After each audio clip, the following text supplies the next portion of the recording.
was interesting recently talking about management consultants in that context, specifically employed by local authorities, because management consultant whistleblower recently interviewed by the BBC in a documentary said that it is well known within the industry that it's very easy to sell their services to the public sector because the clients were inexperienced, inconsistent and incompetent.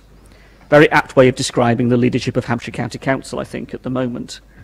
And one nasty trick, I think, one particularly nasty trick that the management consultants try to play is that instead of accepting a fee up front, the consultancy firms sometimes take a percentage on any savings that they can find. Just think that through for a moment. The more cuts that are made, the more money they make. They know the risk, and they are rewarded in the contract for doing so. Several councils have entered into this risk and reward contracts and reportedly netting over 16% in profits to these sorts of management consultants doing this kind of work.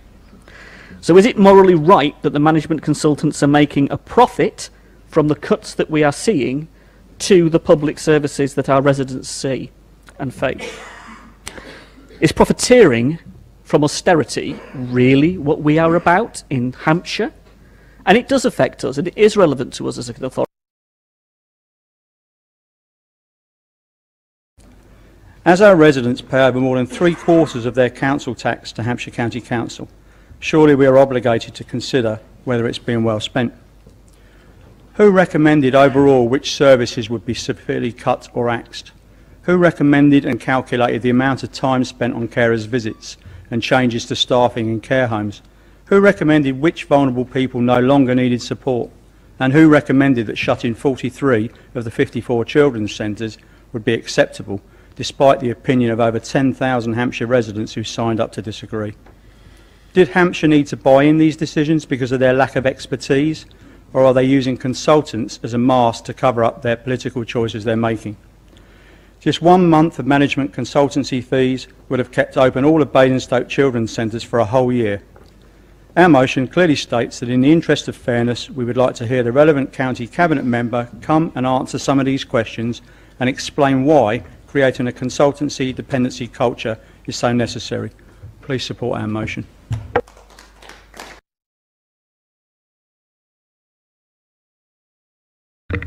Thank you, Madam Mayor. I'm concerned about the cuts that come from the County Council because it directly affects us, all of us, our relatives, friends who are elderly. Can I just take a moment to reflect on where we've been and where we're going? Nationally, the government of Britain, irrespective of colour, had a well-established arrangement of giving grants to local authorities to carry out the functions that the government required them to do. The government required them to do. Recently, we've had that overturned. We've been told that in setting our rates, we have to accept without challenge that the government will stop giving us grant, local government grant, in Basingstoke Deane, and by 2020 they'll be asking us to pay them instead of giving us a grant. In the meantime,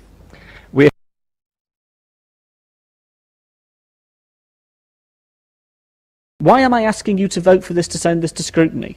I'm asking you because the amount of time given over to feeding somebody in social care has been cut so severely to 15 minutes. Think about that. 15 minutes to go into somebody's home, to feed them, to look after them, to make sure they are okay before you leave as a carer. That is a direct result of the cuts of the County Council. What are we talking about? Somebody waiting all the time they wait to be changed as an older person? The dignity issues involved in all of this because of the cuts of social services that have been influenced by the County Council. The cuts that Deloitte were tasked with going to find.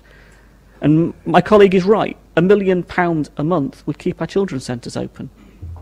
Let's think about the issues involved in a sense, where we're going with this as council. So what's quite interesting, Sajid David's now coming out and he's interested talking about unitary authorities. The language is changing, the direction of travel is changing within government on this. it is right that as a second-tier authority, we bring Hampshire County Council to Basingstoke and Deane and we scrutinise them for our residents for the services that we care about and we believe are incredibly important. We know about the consultation when it comes to